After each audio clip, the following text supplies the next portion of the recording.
భువః అని చెప్పుకుంటాం కదా, ఆ మంత్రం అయ్యేంత వరకు కూడా చక్కగా ఇక్కడే మనస్సు దగ్గరే హృదయం దగ్గరే ఆ గాలిని బంధించేయాలి. ఆ మంత్రం అయిపోయిన తర్వాత కుడి రంధ్రంలోంచి ఆ గాలిని వదిలేస్తే మనకి పక్క ఆలోచనలు ఏమి రాకుండా చక్కగా చేసేటటువంటి కర్మ మీద ఆలోచన అంతా కూడా దాని మీద, దృష్టి అంతా కూడా దాని మీద మళ్ళీ శాస్త్రం చెబుతుంది. ప్రాణాయామం చేతులు ఎందుకు తీసుకుంటాం మనం? గుళ్ళకి అయితే నేర్పిస్తారు కదా, ఎందుకు తీసుకుంటాం? అది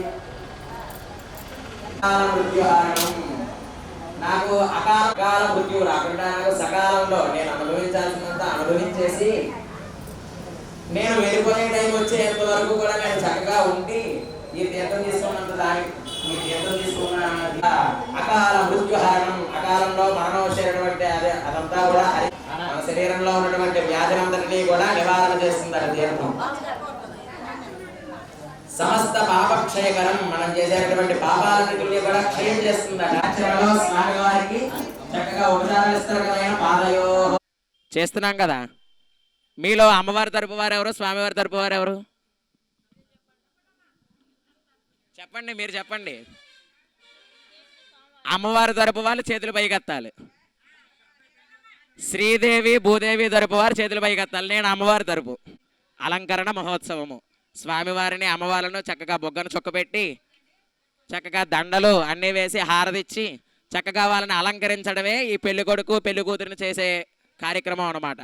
దీన్నే సంస్కృతంలో అలంకరణ మహోత్సవము అంటారు. ఈ కార్యక్రమాన్ని కూడా అద్భుతంగా జరుపుకుందాం. సాయంత్రము రేపు ఎల్లుండా జరిగేటువంటి కార్యక్రమాల్లో మంచి మంచి విషయాలు తెలుసుకుంటూ మంచి మంచి శాస్త్రంలో చెప్పినటువంటి విషయాలన్నీ కూడా మనం తెలుసుకుంటూ, ఇప్పుడు లేట్ అవుతుంది కాబట్టి సాయంత్రం చెప్పుకుందాం అన్ని విషయాలు. స్వామివారి కార్యక్రమం ప్రారంభమవుతుంది. భక్తి శ్రద్ధలతో అందరూ కూడా చక్కగా స్వామివారి కార్యక్రమాన్ని వీక్షించండి. చెప్పండి అందరూ కూడా, ఏడుకొండలవాడ వెంకటరమణ గోవింద, ఆపదమక్కులవాడ అనాథరక్షక గోవింద, వడ్డికాసులవాడ వెంకటరమణ గోవింద గోవింద గోవింద గోవింద. నమస్కారం చేసుకోండి అందరూ కూడా స్వామివారికి. స్వామినే నమః. పూర్వోక్త ఏవం గుణ విశేషణ విశిష్టాయాం అస్యాం సుపతితో అస్య దేవదేవస్య శ్రీమదఖిలాండకోటి బ్రహ్మాండ నాయకస్య కణికానేక దివ్యావతారస్య ఆదిమధ్యాంతరహితస్య ధ్రువకౌతుకోత్స్నవస్నపరబలిబేరాత్మక పంచవిగ్రహైః అర్చావతార రూపేణ భగవత శ్రీమన్నారాయణస్య భారద్వాజ ఆంగేరసపారహస్పత్య త్రయారుషేయ ప్రవరాన్విత.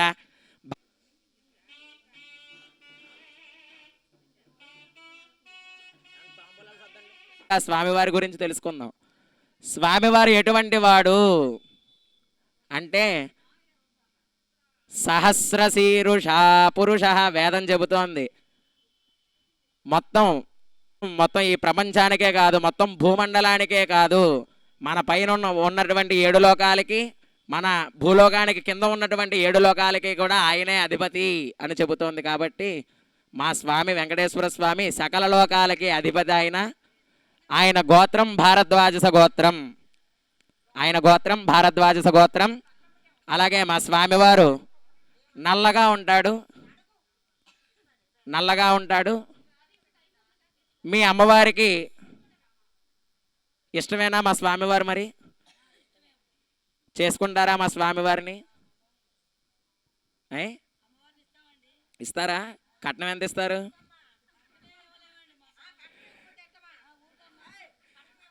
ఎంత ఇస్తారు మరి కట్నం? మీరు ఎటువైపు?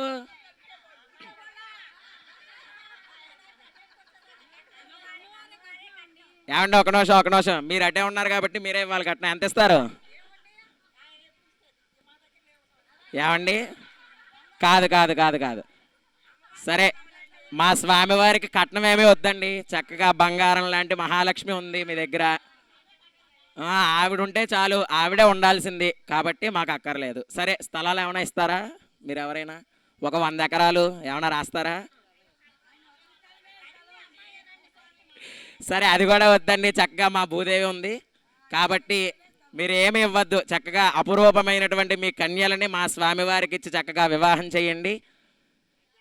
అమ్మవారి యొక్క గోత్రాలు గుణగణాలు కూడా తెలుసుకుందాం. అమ్మవారి శ్రీదేవి లక్ష్మీదేవి అమ్మవారి యొక్క గోత్రం భార్గవస గోత్రం అంట. ఆవిడ భృగు మహర్షి అనేటటువంటి యొక్క మహర్షి యొక్క సంకల్పం చేత పుట్టింది కాబట్టి ఆవిడది భార్గవస గోత్రం అని శాస్త్రం చెబుతోంది. అలాగే భూదేవి అమ్మవారి యొక్క గోత్రం కాశ్యపస గోత్రం. కాశ్యపస గోత్రం. అమ్మవారికి కాశ్యపస గోత్రం ఎందుకు వచ్చిందంటే కశ్యప ప్రజాపతి అనేటువంటి ఒక మహర్షి ఉండేవాడు. ఆ మహర్షి తలుచుకున్నంత మాత్రాన ఆవిడ ఉద్భవించిందట. ఆ మహర్షి తపస్సు చేసి అమ్మవారిని తలుచుకుంటే కశ్యప మహర్షి చేసినటువంటి ఆ తపస్సుకు మెచ్చి భూదేవి ఆవిర్భవించింది కాబట్టి కశ్యప ప్రజాపతి యొక్క సంకల్పం చేత పుట్టింది కాబట్టి ఆవిడది కాశ్యపస గోత్రంగా చెబుతారు శాస్త్రంలో. అమ్మవారిది శ్రీదేవి అమ్మవారిది భార్గవస గోత్రంగాను, అమ్మవారిది భూదేవి అమ్మవారిది చక్కగా కాశ్యపస గోత్రంగాను చెప్పడం జరుగుతోంది. కాబట్టి రేపు జరిగేటటువంటి కళ్యాణంత వైభవంగా వధూవరులిద్దరినీ కూడా చక్కగా అలంకరించుకొని రేపు ఉదయం అత్యంత వైభవంగా అంగరంగ వైభవంగా మనందరి యొక్క వీక్షణ ఫలాల చేత స్వామివారిని చూస్తూ మన కన్నులతో చక్కగా స్వామివారిని కీర్తించి భజించి కూడా చక్కగా అంగరంగ వైభవంగా కళ్యాణ మహోత్సవం జరుపుకుందాం. కాబట్టి ఇప్పుడు తాంబూలాలు మార్చుకొని చక్కగా స్వామివారికి అర్చనా కార్యక్రమం జరుగుతోంది. కాబట్టి అందరూ కూడా చక్కగా చెప్పండి నామాన్ని. గోవిందా గోవిందా రమాక్ష్మీ రమణ గోవిందా ధాత్రే రమణ గోవిందా గోవిందా. చెప్పాలండి గట్టిగా నామాన్ని. గోవిందేహ సర్వాధిక సర్వధత్తేషు సర్వః సచేతనశ్చేతయతే స్వశక్త్యా ఏకో లోకాన్ గర్భవత్పాదు సర్వాన్నో గోవిందా. స్వామివారికి చూపించి పక్కన పెట్టే.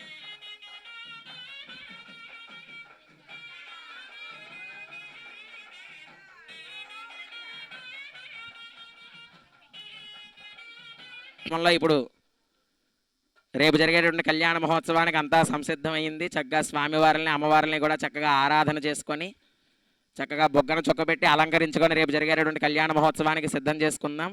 ఎక్కువ టైం లేదు కాబట్టి త్వరగా స్వామివారి యొక్క కార్యక్రమం ముగించుకొని రేపు ఈరోజు సాయంత్రం జరిగేటటువంటి కార్యక్రమాలు ముందుగా స్వామివారికి అంకురార్పణ కార్యక్రమం జరుగుతుంది. తర్వాత ధ్వజారోహణ కార్యక్రమం జరుగుతుంది. ధ్వజారోహణలో వివాహం కానటువంటి వారికి సంతానం లేనటువంటి వారికి విశేషంగా గరుడు పొంగలిని నివేదన చేసి వారికి ఇవ్వడం జరుగుతుంది. ఈ ప్రసాదాన్ని తిన్న వాళ్ళకి ఖచ్చితంగా సంతానము వివాహయోగం కలుగుతుందని శాస్త్రం చెబుతుంది. కాబట్టి ఎవరైనా కానీ మీలో చక్కగా వివాహం కానటువంటి వారు సంతానం లేనటువంటి వారు ఉన్నట్లయితే సాయంత్రం చక్కగా జరిగేటటువంటి ధ్వజారోహణ కార్యక్రమం దగ్గరికి వచ్చి స్వామివారికి నివేదన చేసినటువంటి గరుడు పొంగలిని చక్కగా తీసుకొని ప్రసాదంగా తిన్నట్లయితే స్వామివారి అనుగ్రహం చేత మీకు అంతా కూడా శుభం కలుగుతుందని శాస్త్రం చెబుతుంది. కాబట్టి గమనించి సాయంత్రం జరిగేటటువంటి ధ్వజారోహణ కార్యక్రమంలో పాల్గొనండి.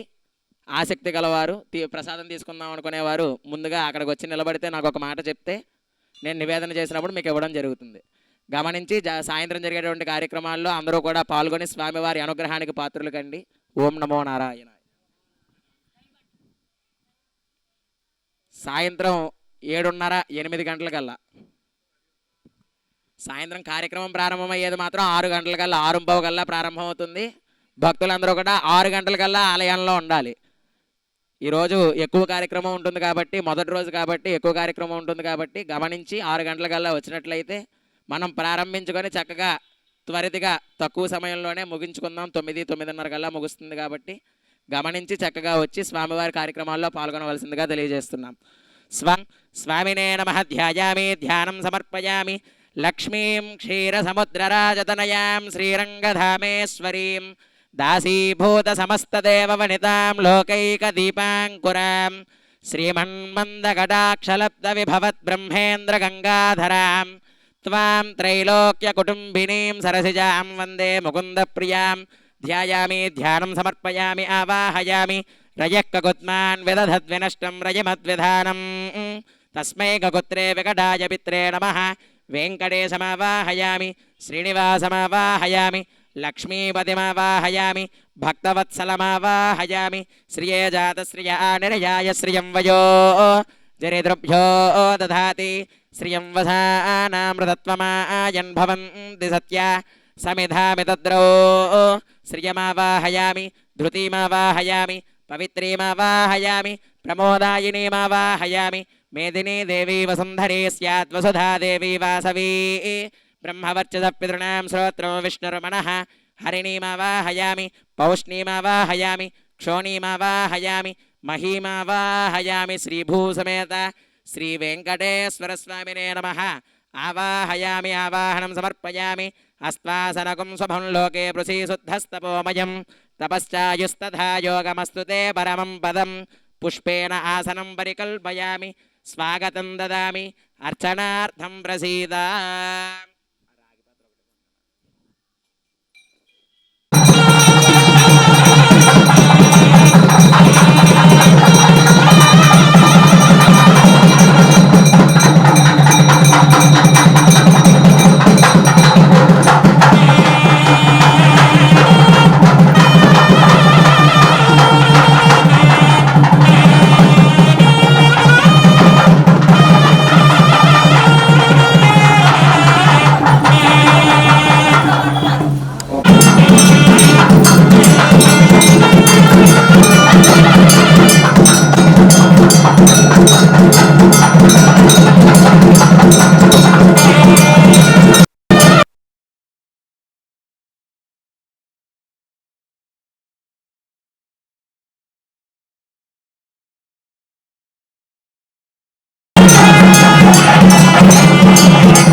तस्मात् कारुण्यभावेन रक्षणक्षोदनार्थन आत्मप्रदक्षिण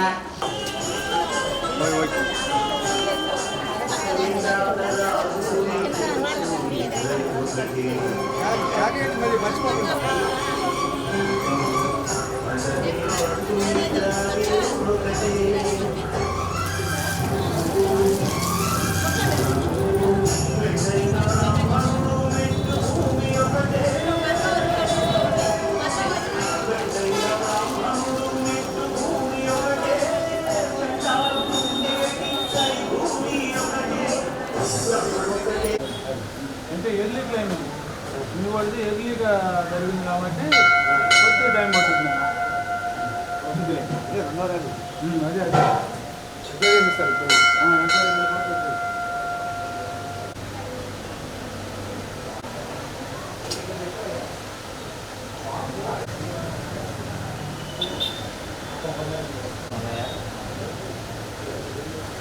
అదే नमः नगाय नमः धरापतये नमः वनमालिने नमः सुरपतये नमः पद्मनाभाय नमः निर्मलाय नमः मृगयासक्तमानसाय नमः देवपूजिताय नमः स्वारूढाय नमः चतुर्भुजाय नमः खड्गधारिणे नमः चक्रधराय नमः धनार्जन समुत्सुकाय नमः त्रिधाम्ने नमः घनसारलसन्मध्य कस्तूरीतिलकोज्ज्वलाय नमः त्रिगुणाश्रयाय नमः सच्चिदानन्दरूपाय नमः निर्विकल्पाय नमः जगन्मङ्गलदायकाय नमः निष्कलङ्काय नमः यज्ञरूपाय निरान्तकाय नमः यज्ञभोक्त्रे नमः निरञ्जनाय नमः चिन्मयाय नमः निराभासाय नमः परमेश्वराय नमः नित्यतृप्ताय नमः परमार्थप्रदाय नमः निरोपद्रवाय नमः शान्ताय नमः निर्गुणाय नमः श्रीमते नमः गदाधराय नमः वर्धन्नविक्रमाय नमः सार्ङ्गपाणये नमः जगदीश्वराय नमः प्रकृत्यै नमः विकृत्यै नमः विद्यायै नमः सर्वभूतहितप्रदायै नमः श्रद्धायै नमः विभूत्यै नमः सुरभ्यै नमः परमात्मिकायै नमः वाचे नमः पद्मालयायै नमः पद्मायै नमः श्रिये नमः स्वाहायै नमः स्वदायै नमः सुदायै नमः धन्यायै नमः हिरण्मये नमः लक्ष्म्यै नमः नित्यपुष्टाय नमः विभावर्ये नमः दित्ये नमः दित्ये नमः दीप्ताय नमः वसुदाय नमः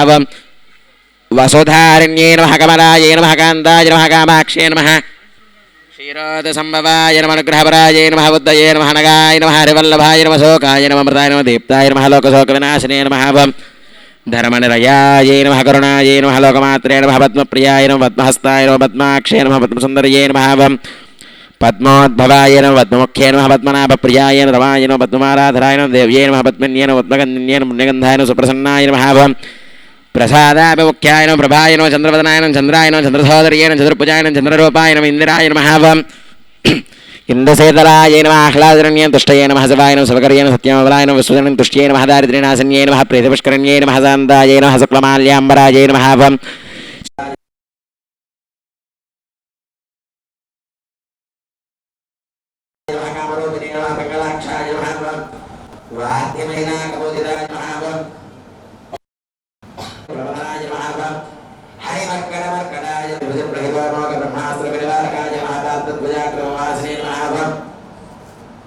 दशवाहवे नमः लोकपूज्याय नमः प्रीतिवर्धनाय नमः सीता समेत श्रीराम पादसेवा गुरन्धराय भयप्रियवाक्यं చేయండి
स्वाहा शक्ति स्वधा कीलकं उदासन प्रीत्यर्थेजते विनियोगः स्वस्ति पूर्णमुखात्मने गोष्ठाभ्यां नमः तेजोरासयेततेभ्यां नमः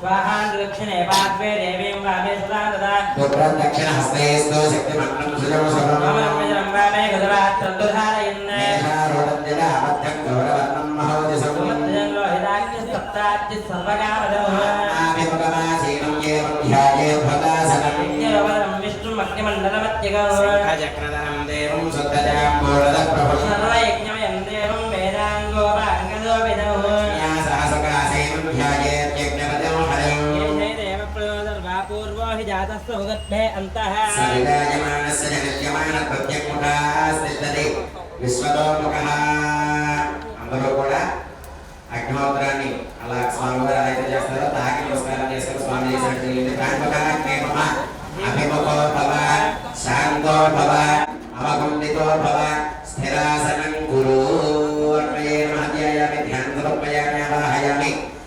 నవరత్నగంధస్వరసింహాసనార్థం పుష్పం సమర్పయామి వరయోః భాగ్యం సమర్పయామి హస్తయోః వర్గ్యం సమర్పయామి ముఖే ఆత్మనీయం సమర్పయామి ఓం परितः पुष्पाक्षदानि इंद्राणि नभ्यत्या इंद्राय महाग्नये नमः यमाय नमः निवृतये वरुणाय नमः वायवे नमः कुबेराय नमः ईशानाय नमः अग्नये नमः उतवहाय नमः उदासिने नमः कृष्णपद्मने नमः देवमुखाय नमः सप्तजिह्वाय नमः वैश्वानराय नमः जातवेदसे नमः अग्नये नमः जातवेदसे नमः सहोजसे नमः जिराप्रभवे नमः वैश्वानराय नमः नर्यादसे नमः स्वामी ఇక్కడ వేయండి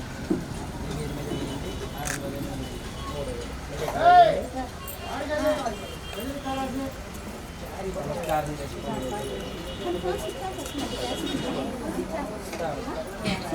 कर्मणेवामिकरो प्रक्षालये कर्मणेवां देवेभ्यस्य केयं यदमापस्य वासवदमासान्ता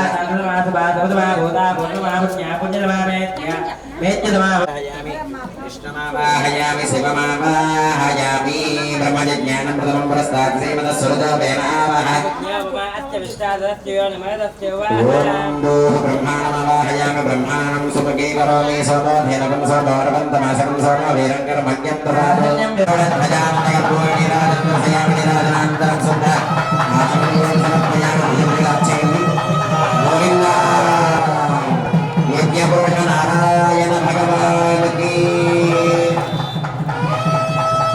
भजनगाच्छेमि తనవావృతాన నతే మహత్వన్న సువంతి వేదే పృథివ్యా విష్ణోరేవత్వం పరమత్తవిచ్చేత్ స్వాహా विचक्रमे पृथिवी मेषयेतां क्षेत्राय विष्णुरमनुषेत सस्यन्ना అస్య కీర యోజనాత వృక్షదిగం దిజనమాజకార స్వాహా देव पृथिवी मेषयेतां विचक्रमे सुतर्च सममहित्वा విష్ణుస్తు దవదస్తవీయాన్ త్వేజక్కుశ్చస్తస్తవిరస్య నామ స్వాహా वरं विष्णुर्वरेणीयं भर्गो माया च धीमहि తన్నో విష్ణు ప్రచోదయాత్ స్వాహా वरं विष्णुर्वरेणीयं भर्गो माया च धीमहि తన్నో విష్ణు ప్రచోదయాత్ స్వాహా वरं विष्णुर्वरेणीयं भर्गो माया च धीमहि తన్నో విష్ణు ప్రచోదయాత్ స్వాహా सहस्रशीरुषा पुरुषः सहस्राक्षः सहस्रपात् సభోనం విశ్వదో ఋత్వా అత్యదిష్టత్తశాంగలగ్గు స్వాహా पुरुष ये वेदको सर्वो यद्भूतं यच्च भव्यम् పదామృతత్వశేషానో ఇదన్నేనాతిరోహతి స్వాహా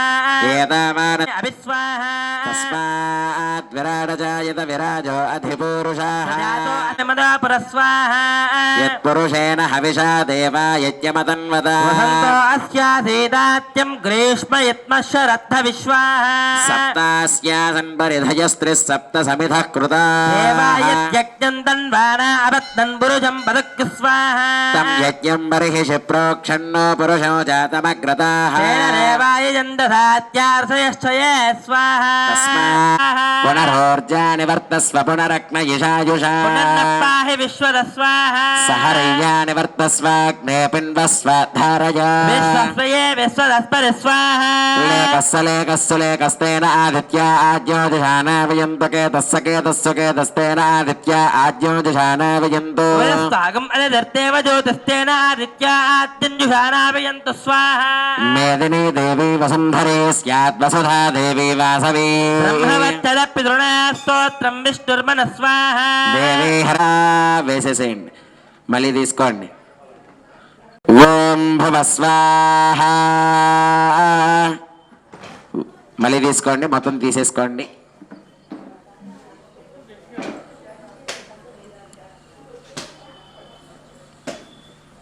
శువ స్వాహ గోవింద ఓం భూర్భువస్సువ స్వాహ ఓం అదితేన్వమగ్గుస్థాః सरस्वतेन्वमग्गुस्ताः देवसवितप्रासावीः पूर्वोक्तये मङ्गलविशेषविशिष्टायाम् अस्यां शपथितो मन्त्रलोपतन्त्रलोपक्रियालोपद्रव्यलोपश्रद्धालोपप्रायश्चित्तार्थम् अतो देवादिषड्वैष्णवपूर्वक चतुर्वेदहवनं होष्ये अदितेन मन्यस्व नमतेन मन्यस्व सरस्वतेन मन्यस्व देवसवितप्रसुरावमतो देवा अवन्तु नो यतो विष्णुर्विचक्रमे సప్తదా విశ్వాహ यतो विष्णुर्विचक्रमे त्रेधानतथे पदम् నమో నమస్తే భాగం సురే స్వాహ त्रीणि पदा विचक्रमे विष्णुर्गोपा अदाभ्यः ధర్మాన్ ధారయన్ స్వాహ विष्णोः कर्माणि पश्यत यतो व्रतानि पश्पसे యంత్రసేత్యస్తగా స్వాహ तद्विष्णोः परमं पदकं सदा पश्यन्ति सूरजाः దేవచక్షురాజదక్కు స్వాహ तद्विप्रासो विपन्यवो जाग्रवां सस्यमिन्दते విష్ణోర్యత్పరం వరక్కు స్వాహ ॐ भूस्वाः अग्निमीले पुरोहितो यज्ञस्य देवमृत्विजो హోతారం నత్తదాత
నువ్వు మధ్యలో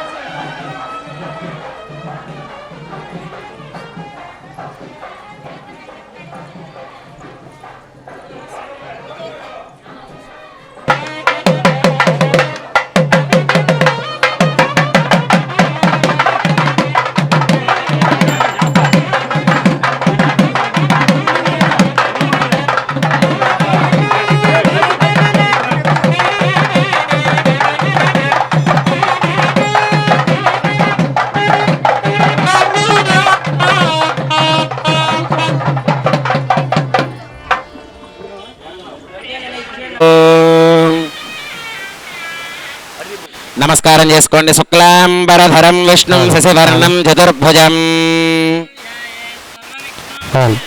తదేవ లగ్నం సుదినం తదేవ తారాబలం చంద్రబలం తదేవ విద్యాబలం దైవబలం తదేవ లక్ష్మీపదే స్మరామి. యత్ర యోగేశ్వరః కృష్ణో యత్ర పార్థో ధనుర్ధరః స్మృతే సకల కళ్యాణ భాజనం యత్ర జాయతే నిత్యం వ్రజామి శరణం హరిం సర్వదా సర్వకార్యేషు నాస్తి దేశామమంగళం ఏషామృతిస్తో భగవాన్ మంగళాయుధనం హరిః లాభస్తేషాం జయస్తేషాం గుదస్తేషాం పరాభవః దేవనస్యామో హృదయస్థో జనార్దనః రామపహర్తారో దాదారో సర్వసం వందామహే మహేశానాచ్ఛండకో దండఖండనం జానకీ హృదయానందం చందనం రఘునందనం యస్యద్విరదం విఘ్నాన్నిగ్నంద శరదం విశ్వక్సేనం తమాశ్రయే సౌదస్మార్తాదికం కర్కస్యపేభ్యో నమః ఓం నమః సరదే నమః సరదస్పదయే నమః సఖీనాం పురోగానాం చక్షుషే నమో దివే నమః పృథివ్యే సప్రదసభాం మే గోపాయ ఏతదభ్యా బలేన బలేన భగవతో భగవతో వీర్యేణ వీర్యేణ భగవతః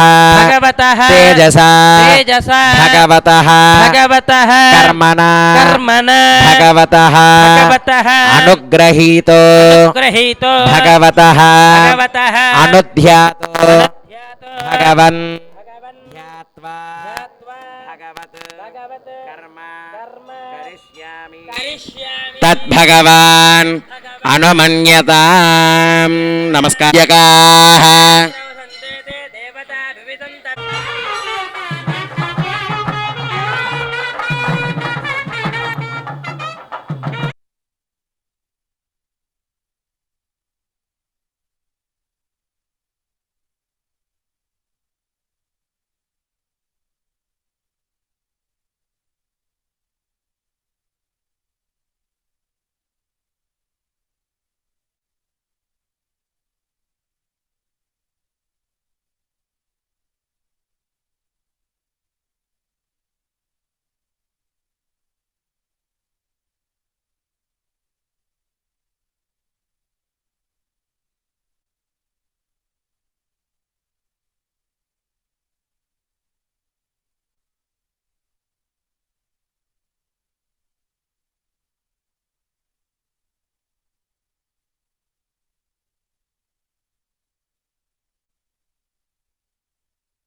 హల్లెలూయా హల్లెలూయా.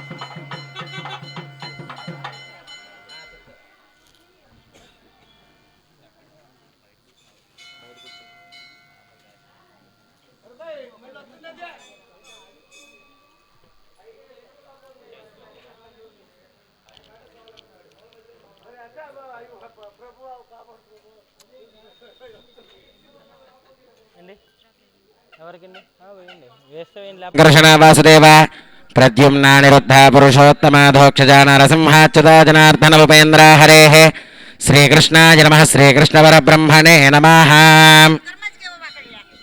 ఇటువైపు వారందరికీ కూడా అక్షతలు ఇచ్చేసేయండి ఆచమనం అయిన తర్వాత.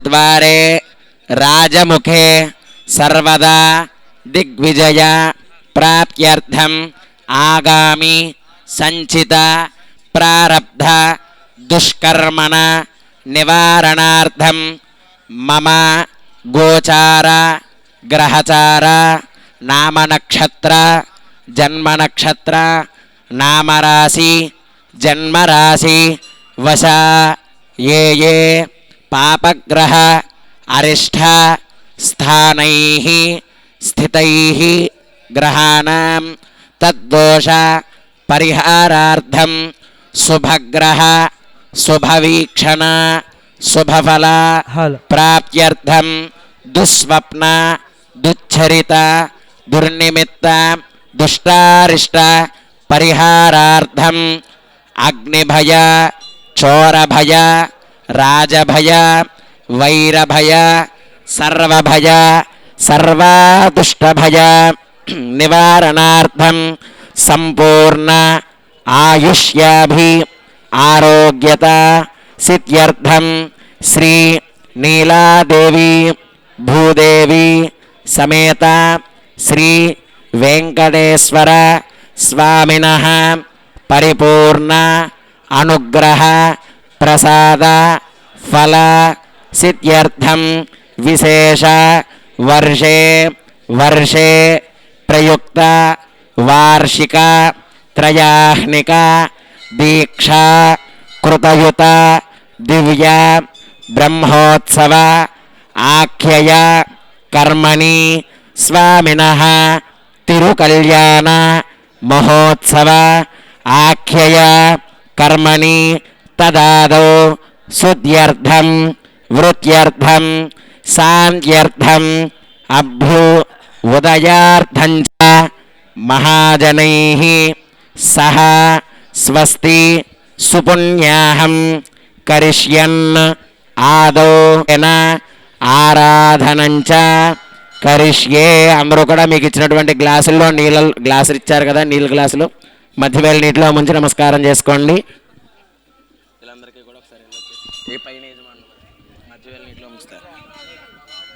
తత్సవితరవరేణ్యం భర్గో దేవస్య ధీమహి ధియో యో నః ప్రచోదయాత్. మీకు ఇచ్చినటువంటి పుష్పాలు అక్షతలతోటి ఆ పల్లెల్లో పూజ చేస్తూ ఉండండి. ఓం వినాయకాయ నమః అనుకుంటూ ఉండండి అందరూ కూడా. ఓం వినాయకాయ ఓం విశ్వక్సేనాయ నమః ఓం శాంత దివ్యమంగళ నీరాజనం దర్శయామి. నీరాజనానంతరం శుద్ధ ఆచమనీయం సమర్పయామి. నమస్కరోమి. గోవింద గోవింద గోవింద.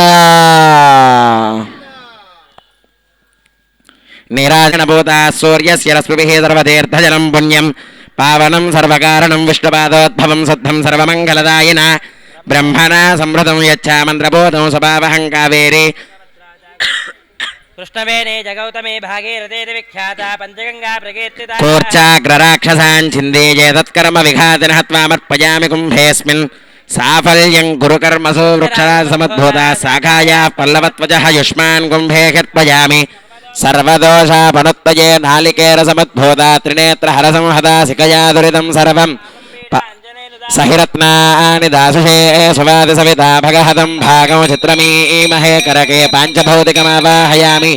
సర్వతీర్థజలమావాహయామి. గంగాది సర్వతీర్థజలాయ నమః.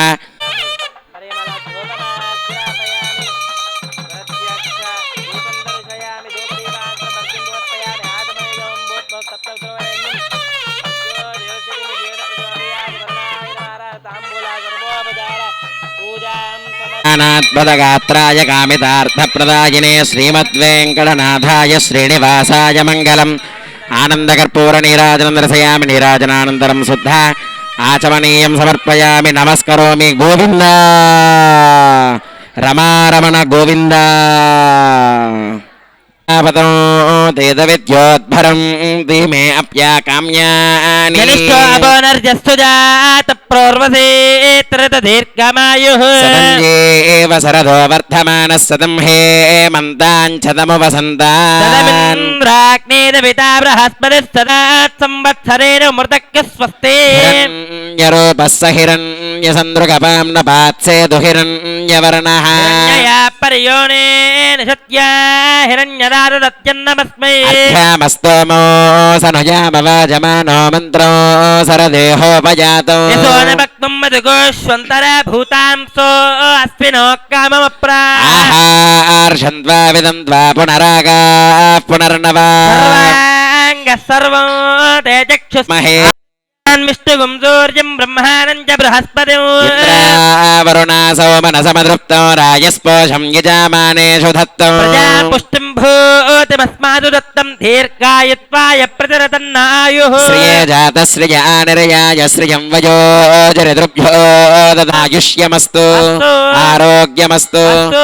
అవిఘ్నమస్తు అస్తు. అచలమైశ్వర్యమస్తు అస్తు. యత్పాపం తత్ప్రతిహతమస్తు అస్తు. యశ్రేయస్తదస్తు అస్తు. శివంకరమాస్తు అస్తు. శివపక్షోస్తు అస్తు. శివార్తవస్సంతు సంతు. శివాని నక్షత్రాణి భవంతు భవంతు. సర్వకర్మ సమృద్ధిరస్తు అస్తు. సర్వధనధాన్య సంపూర్ణమస్తు అస్తు. యత్పుణ్యం నక్షత్రం తద్భట్కర వేదోపవిజుషం భావే సూర్య ఉదేతే నక్షత్రం నైతి యావేదత్ర సూర్యో గచ్చేత్ యత్ర జఘన్యో పశ్యేత్ తావద్ గుర్వేద యత్కారే స్యాత్ పుణ్యాః ఏవ కురుతే ఓం పుణ్యాహం భవంతో భవంతో ఓగు స్వస్తి భవంతో భవంతో ఓగు స్వస్తి. ఓమర్ధ్యో భవంతో భవంతో ఓం వృద్ధ్యతాం. వృద్ధిః సమృద్ధిః పుణ్యాహం సమృద్ధిః శుభగం శుభం శుభగం శుభం భజంత్రీలు వాద్యం చేయండి.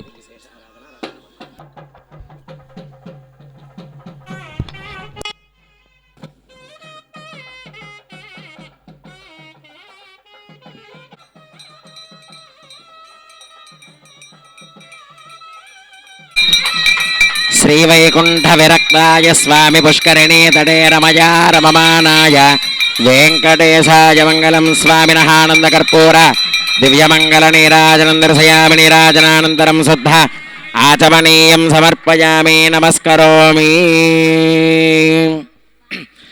ఏడుకొండలవాడ వెంకటరమణ గోవింద గోవింద గోవింద. వాద్యం చేయండి భజంత్రీలు.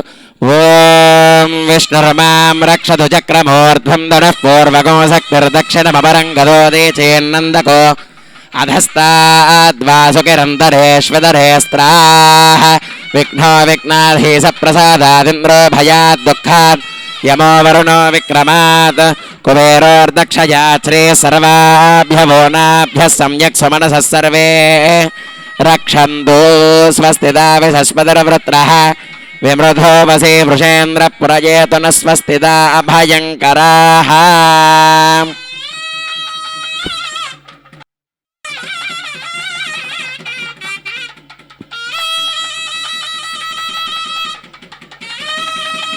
గోవింద స్వస్తిదా విశస్పతిర్వృత్రః విమృధో వసే వృషేంద్ర పురజేతున స్వస్తిదా అభయంకరాః.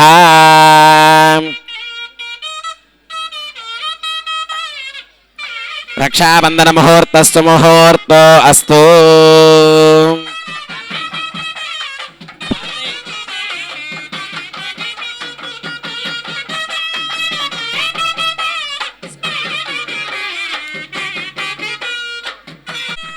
ఓం శ్రియః కాంతాయ కళ్యాణ నిధయే నిధయేర్థినాం శ్రీవేంకట నివాసాయ శ్రీనివాసాయ మంగళం.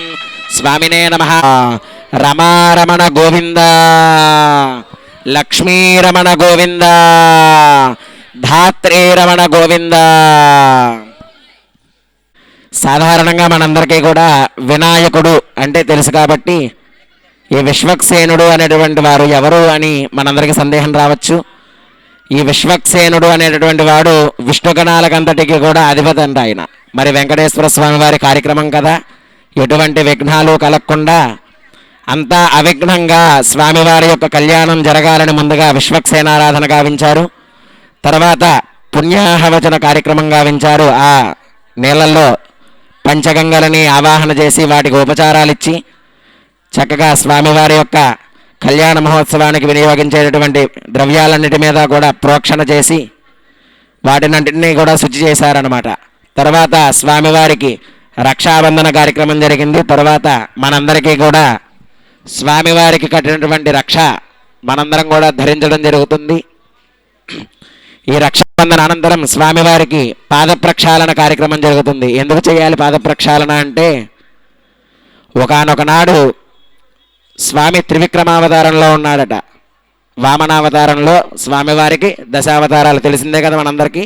ఏమిటవి? మత్స్యం, కూర్మం, వరాహం, నారసింహం, వామనం, పరశురామం, రాఘవం, బలభద్రం, కృష్ణ, కల్కి అనేటటువంటి దశావతారాల్లో స్వామివారు వామనావతారంలో ఉన్నప్పుడు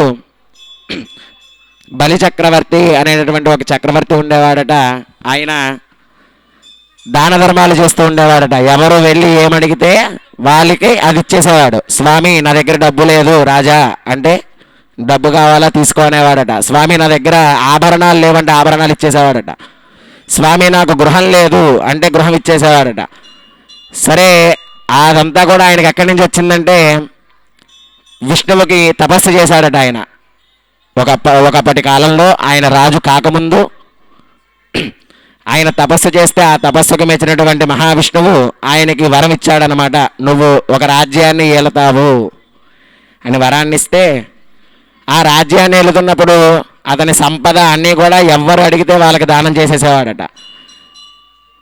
సాధారణంగా మరి అంత దానం చేస్తున్నప్పుడు ఏమవుతుందంటే అహంకారం పెరిగిపోతుంది. ఏమని? నేనే ఇస్తున్నాను, నేనే చేస్తున్నాను, నాకంటే చేసేవాడు లేడు, నాకంటే దానం చేసేవాడు లేడు, ఈ భూమండలంలో నాకంటే దానం చేసే ఇంకొకడు లేడు అనేటటువంటి అహంకారం పుట్టిందట ఎవరికి? బలిచక్రవర్తికి. ఆ బలిచక్రవర్తికి అంతటి అహంకారం వచ్చిన తర్వాత స్వామి చూస్తూ అన్నాడట, ఏంటి ఇదంతా నేనిచ్చిందే వాడికి, నేనిస్తే ఇంత అహంకారానికి ఎందుకు లోనయ్యాడు అని స్వామి అనుకొని, సరే ఎలాగైనా ఈ బలిచక్రవర్తిని నేను పరీక్షిస్తాను అని స్వామివారు వామనావతారంలో భూలోకానికి వచ్చి బలిచక్రవర్తి దగ్గరికి వెళ్ళారట. బలిచక్రవర్తి దగ్గరికి వెళ్ళి ఒక చిన్న పిల్లాడి రూపంలో, వామనమూర్తి అంటే మనందరికీ తెలిసిందే కదా, ఒక గొడుగు పట్టుకొని పావుకోళ్ళు వేసుకొని ఒక 8 ఏళ్ల బాలుడు వామనుడు అంటే, ఆ 8 ఏళ్ల బాలుడు రూపంలో బలిచక్రవర్తి దగ్గరికి వెళ్ళి, అయ్యా నువ్వు ఎవరు ఏమడిగితే వాళ్ళందరికీ ఇచ్చేస్తావంట కదా, ఏదైనా కానీ దానం చేస్తావంట కదా, నాకు కూడా ఏదో ఒకటి దానం చేస్తావా, నేను ఒకటి అడుగుతాను దానం చేస్తావా అన్నాడట. నువ్వు చిన్నపిల్లోడివి, నీకేం కావాలి? సరే దానం చేస్తాను, చిన్నపిల్లోడివైనా కానీ కాదనకూడదు. ఏం కావాలి అని అడిగితే స్వామి అన్నాడట, స్వామి నాకు నేను ఆడుకోవడానికి ఒక 3 అడుగులు భూమి కావాలన్నాడట. చిన్నపిల్లోడిని నేను ఆడుకోవడానికి నాకు ఒక 3 అడుగులు భూమి కావాలి అన్నాడట. 3 అడుగుల భూమా? నాకు ఇన్ని ఎకరాలు ఉంది, ఇదంతా నాదే, ఈ రాజ్యం అంతా నాదే, ఈ రాజ్యంలో 3 అడుగులు ఇవ్వలేనా నీకు? సరే ఇస్తానన్నాడట.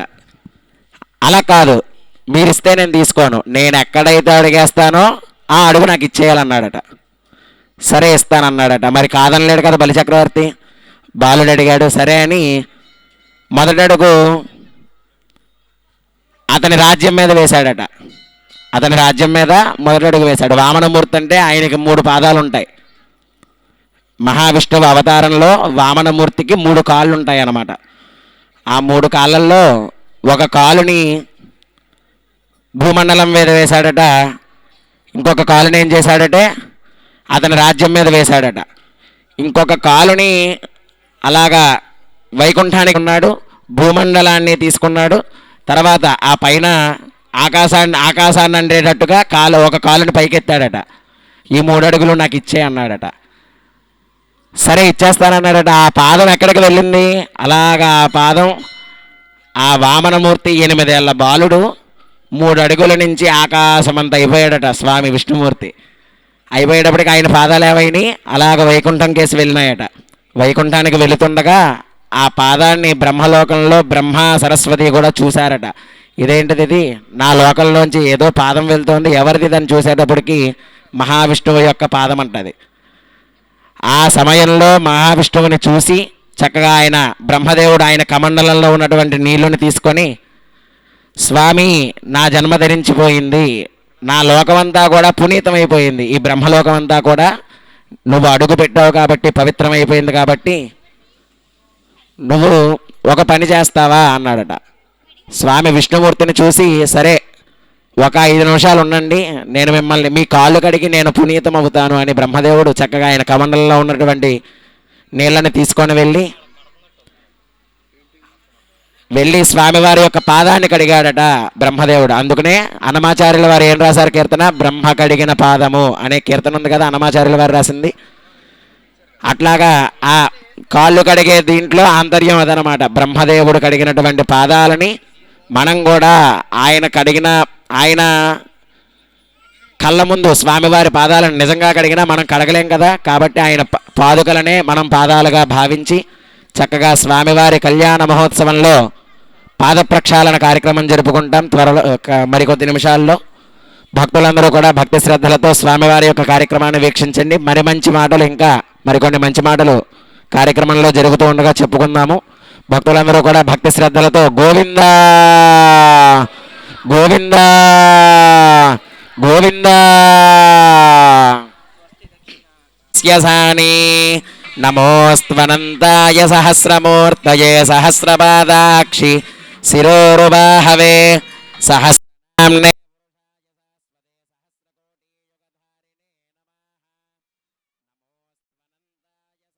మూర్తి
సంధే మాత్వద్యోషం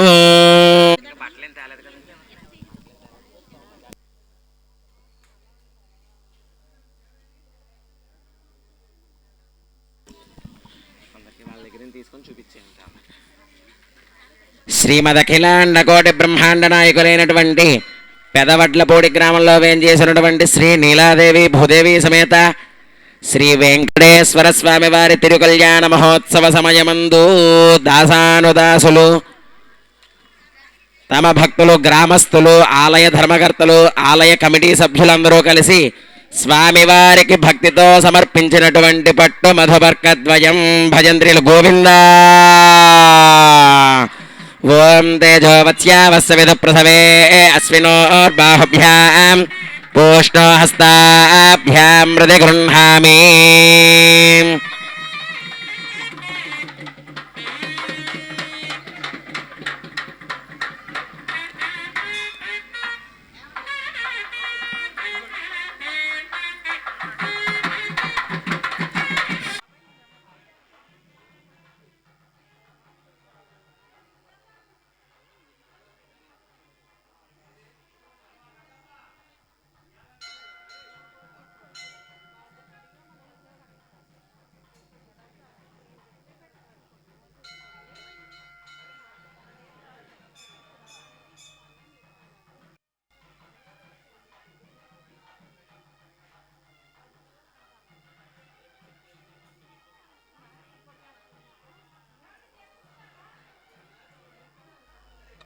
వత్స్యవిద ప్రసవే అశ్వినోర్బాహుభ్యాం పూష్ణో హస్తాభ్యాం.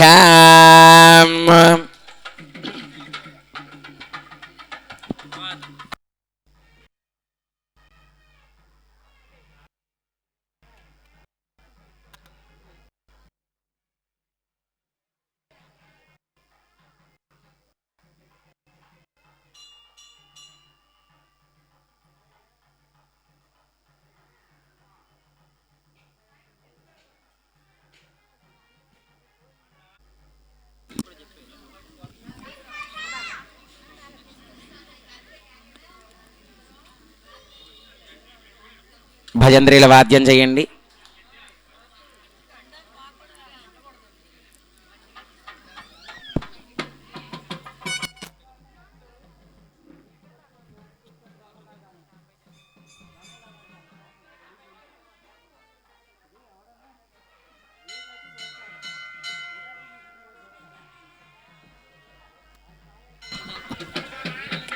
తాంబూలాన్ని తాకి దాంట్లో ఎంతో కొంత దక్షిణ వేసి నమస్కారం చేసుకోండి.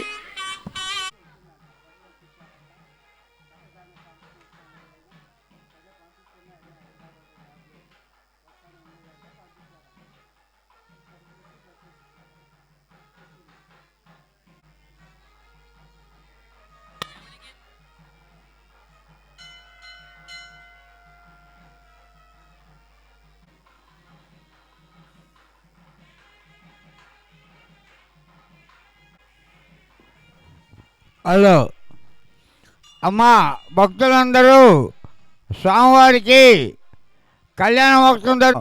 భక్తులందరూ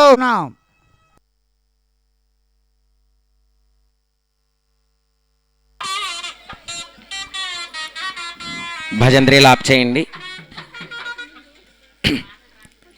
స్వామివారి కళ్యాణ మహోత్సవంలో గోదానము అనేటటువంటి కార్యక్రమం జరుగుతుంది. సాధారణంగా మన మానవ వివాహాల్లో కూడా పూర్వం ఆ దానాలలో ముఖ్యమైనటువంటిది గోదానము.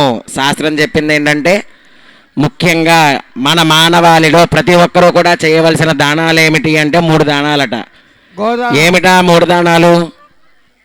ముందుగా గోదానము, భూదానము, కన్యాదానము. ఈ 3 దానాలు ఖచ్చితంగా మన మానవ జీవితంలో ప్రతి ఒక్కరూ కూడా చేయాలట. భూదానము, గోదానము అయితే చేయగలం. కన్యాదానం చేయగలమా? చాలా ఖర్చుతో కూడింది అది. పైగా చాలామంది అడుగుతారు, ఏమంటే మాకు ఒక్కడే అబ్బాయి, అమ్మాయిలు లేరు, కానీ మేము కన్యాదానం చేసేది ఎలాగా? చేయగలమా? అబ్బాయి ఒక్కడే ఉంటాడు, అమ్మాయి లేదు కదా. కాబట్టి అప్పుడు ఏం చేయాలంటే, మరి పరమాత్మవి తక్కువవాడు కాదు కదా, మనందరికీ ప్రతి దానికి ఏదో ఒకటి ఇస్తూనే ఉంటాడు. ఆడపిల్ల లేని వాళ్ళు ఇలా చక్కగా స్వామివారు జరిగేటటువంటి కళ్యాణ మహోత్సవంలో పీటల మీద కూర్చొని అమ్మవారిని కన్యాదానం చేస్తే ఆ కన్యాదాన ఫలితం లభిస్తుంది. చెయ్యాలన్నమాట. మనకు అమ్మాయి లేనప్పుడు మనం కన్యాదానం చేసే ఇది లేనప్పుడు ఎక్కడైనా కళ్యాణం జరుగుతుంటే ఆ కళ్యాణంలో పీటల మీద కూర్చొని ఇంకా అంతకన్నా మహద్భాగ్యం ఏదైనా ఉందా? శ్రీదేవిని, లక్ష్మీదేవిని, భూదేవిని దానం ఇవ్వడం అంటే స్వామివారికి అంతకన్నా మహద్భాగ్యం ఏదీ లేదు. కాబట్టి అలాగా అది చేస్తే అది కూడా కన్యాదానం లెక్కే. మరి మేము అది కూడా చేసే స్తోమత లేదు మాకు. మా పరిస్థితి ఏంటి అంటే కన్యాదానం జరిగేటప్పుడు చూస్తే ఆ ఫలితం మనకు లభిస్తుంది. ఇప్పుడు అందరం మనం పెళ్ళిళ్ళకి వెళ్తాం. పెళ్ళిళ్ళకి ఎందుకు వెళ్తాం? వెళ్ళి భోజనాలు తినేసి వచ్చేస్తామా? కానీ అది ఎప్పుడూ చేయకూడదు. చేసేది అదే, మనం పెళ్ళిళ్ళకి వెళ్ళి ఏదో ఒకటి గిఫ్టో డబ్బులో ఇచ్చేసి భోజనం చేసి వచ్చేస్తాం.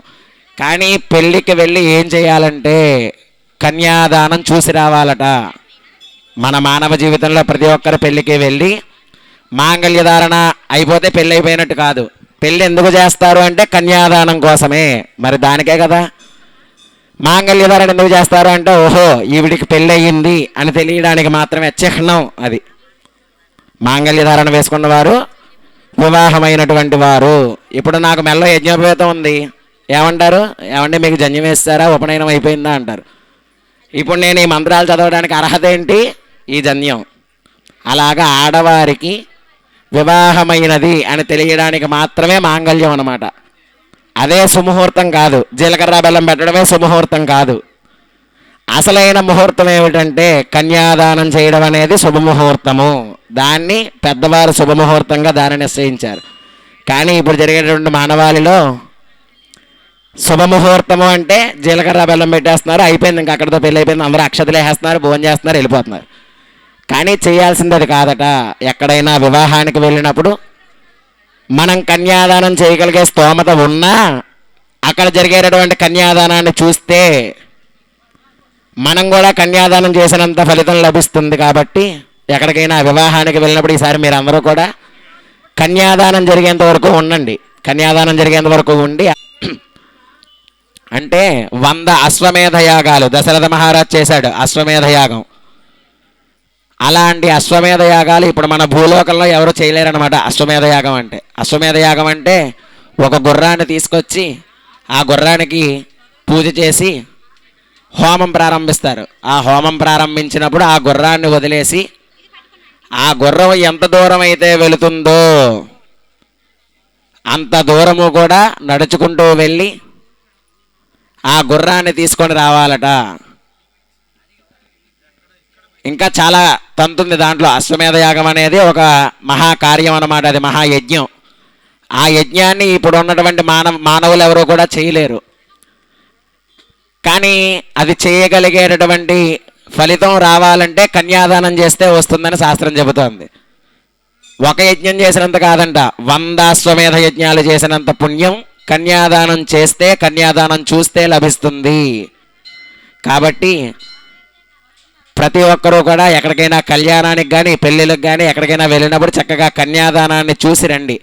ఆ కన్యాదానం చూసి వస్తే ఒకసారి చూస్తే సరిపోదు.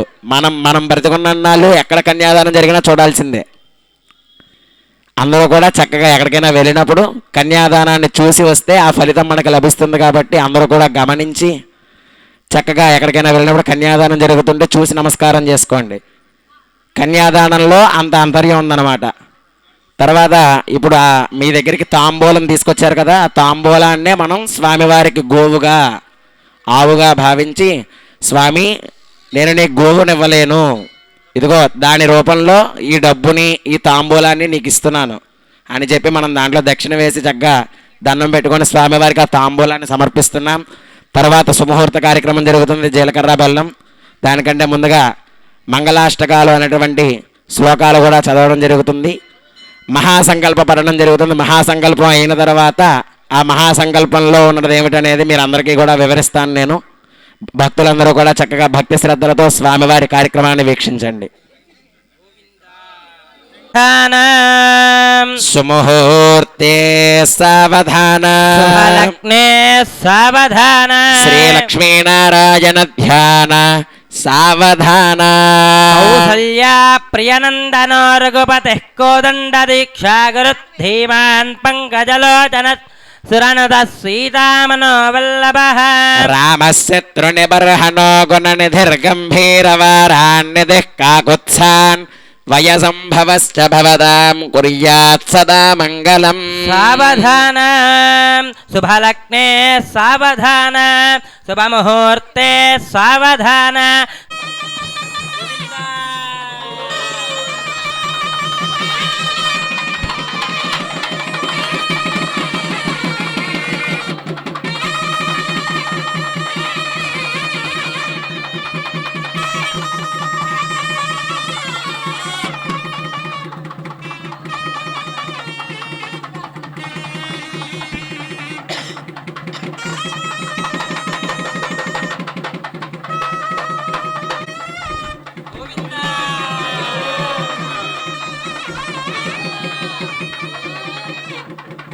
తే రాజా వరుణోద్భవం దేవో బృహస్పతిః ధ్రువంత ఇంద్రశ్చాగ్నిశ్చ రాష్ట్రం ధారయతాం ధ్రువము. గుణజీర నిక్షేపణ ముహూర్త శ్రియః కాంతాయ కళ్యాణ నిధయే నిధయేర్థినాం శ్రీవేంకట నివాసాయ శ్రీనివాసాయ మంగళం. ఆనందకర్పూర నీరాజనం దర్శయామి. నీరాజనానంతరం శుద్ధ ఆచమనీయం సమర్పయామి. నమస్కరోమి. భజంత్రి లాప్ చేయండి. గోవింద లక్ష్మీరమణ గోవింద, ధాత్రీరమణ గోవింద, రమారమణ గోవింద.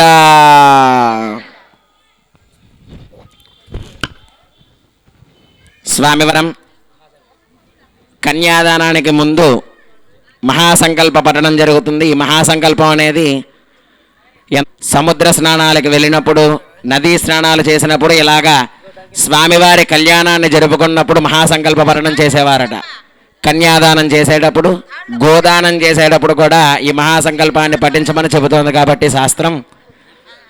అదే మహాసంకల్పాన్ని ఇప్పుడు మనం మీ అందరికీ కూడా వినిపించడం జరుగుతుంది. భక్తులందరూ కూడా చక్కగా భక్తి శ్రద్ధలతో ఈ మహాసంకల్ప పఠనాన్ని వినండి.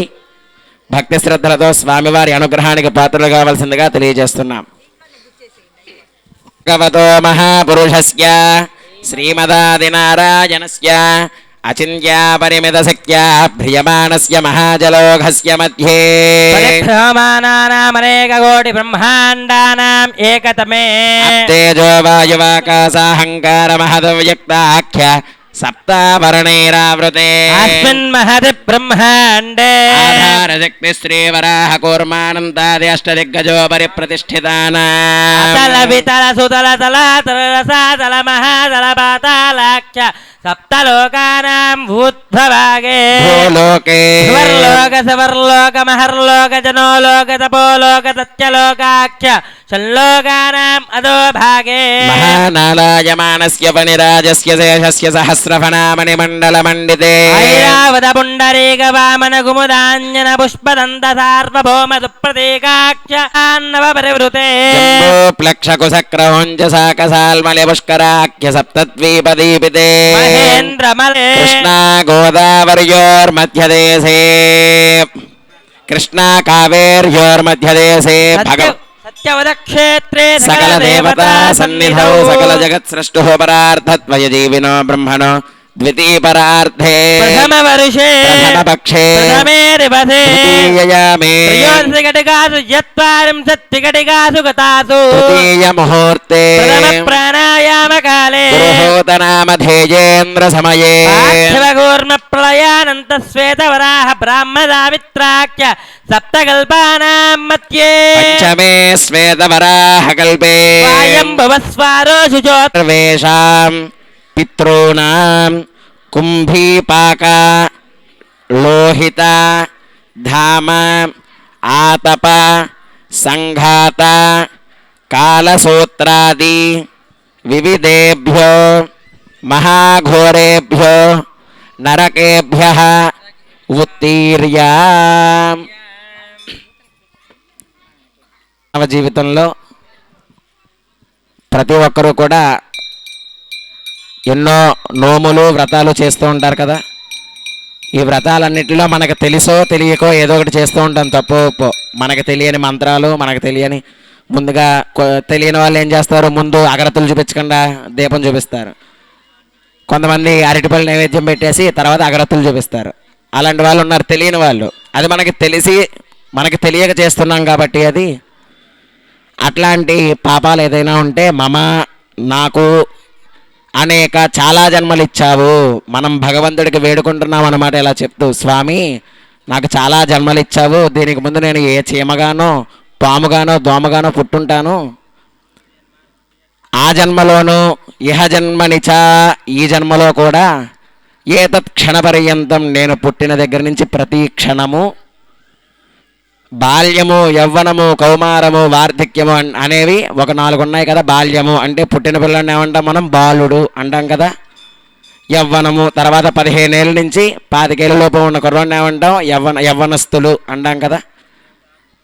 కౌమారము తర్వాత నుంచి కొద్దిగా ముసలి వయసు రాకముందు అంటే 45 ఏళ్ళ వరకు 50 ఏళ్ళ వరకు ఉన్న వాళ్ళని కౌమారము అంటాం అనమాట. 50 ఏళ్ళు దాటినాయంటే వార్ధక్యము అంటే ముసలితనము అప్పుడే వస్తుందన్నమాట. ఇలాగా 4 భాగాలు ఉన్నాయి మన మానవ జీవితానికి ప్రతి ఒక్కరికి కూడా.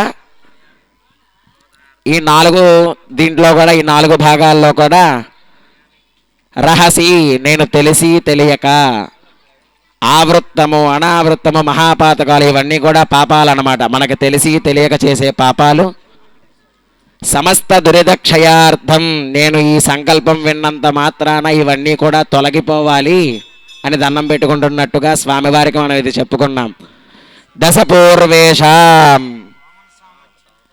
దశపూర్వేషాం అంటే 10 సంవత్సరాలు, మనకి 10 తరాలు పైన అన్నమాట. అంటే మన నాన్నగారు వాళ్ళ నాన్నగారు వాళ్ళ నాన్నగారు, మనం మహా అయితే ఒక 4 తరాలు చెప్పగలం. అలాగే చెప్పగలమా? 10 తరాలు చెప్పగలమా? వాళ్ళ నాన్నగారు వాళ్ళ నాన్నగారి నాన్నగారి నాన్నగారు చెప్పలేం కాబట్టి అలాగా మనకు పైన 10 తరాలు. దశాపరేషాం నా తర్వాత 10 తరాలు, నేను నా కొడుకు నా కొడుకు కొడుకు వాళ్ళ అబ్బాయి అలాగ కింద 10 తరాలు. మత్వంశానాం నా వంశం మొత్తము. మాతృవంశానాం ఇవన్నీ బాగానే ఉన్నాయి కానీ తల్లిగారి వంశం ఉందిగా, మీ మేనమావలు, మీ అమ్మమ్మ గారు, మీ తాతగారు, మీ మేనమావలు వీళ్ళందరూ ఉన్నారు కదా, వాళ్ళు కూడా. సర్వేషాం పితॄణాం మొత్తం మీ ముందు మీ జేజితాతలు వాళ్ళందరూ కూడా వీళ్ళల్లో ఎవరైనా ముక్తిని పొందితే అంటే వైకుంఠానికి వెళితే, మనల్ని వదిలేసి వైకుంఠానికి వెళితే కుంభీపాకము అక్కడ మనం చేసినటువంటి కర్మలన్నిటికీ కూడా మీకు చాలామంది చెప్తూ ఉంటారు కదా, మనం చనిపోయిన తర్వాత నరకానికి వెళ్తాము, అక్కడ శిక్షలు అనుభవిస్తాము అని. మనందరికీ తెలిసిన విషయమే అది. మనం చేసిన కర్మని బట్టి మనందరికీ కూడా శిక్ష అనేటువంటి పడుతుంది అని చెప్పుకుంటాం కదా మనం. అలాగే కుంభీపాకము ఈ శిక్షలన్నీ కూడా నిజంగా ఉన్నాయి. మనందరం ఏంటంటే కొంతమంది ఏమంటారు, ఈ శిక్షలు నరకము శిక్ష ఇవేవి లేవు, మనం చేసిన కార్యాలను బట్టి మనం వైకుంఠానికి వెళ్ళిపోతాము అని అనుకుంటారు. కానీ అది అసాధ్యమంట. మనకు 18 పురాణాలు ఉన్నాయి. మన భారతదేశంలో మనకు దొరికేటటువంటి 18 పురాణాలు, మహాపురాణాలు. ఈ పురాణాల్లో గరుడ పురాణము అనేటటువంటి ఒక మహత్తరమైనటువంటి పురాణం ఒకటి ఉంది.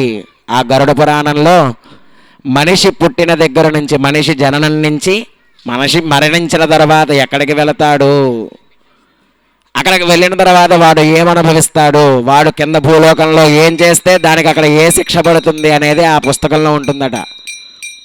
అది ప్రతి ఒక్క మానవుడు కూడా చదవాల్సిన పుస్తకం అది, గరుడ పురాణము అనేటటువంటి పుస్తకాన్ని. అది మనం రామాయణము భారతము ఇవన్నీ కూడా ఎలా చదువుకుంటున్నామో గరుడ పురాణం కూడా చదువుకోవాలట. మనం బతికుండగా ఆ గరుడ పురాణం చదివితే మన పితృదేవతలు ఎవరైనా, మనకు ముందు వారు ఎవరైనా చనిపోయి నరకంలో శిక్ష అనుభవిస్తే ఆ గరుడ పురాణం చదివినంత మాత్రాన వాళ్ళకి ముక్తి కలుగుతుంది అని శాస్త్రం చెబుతోంది.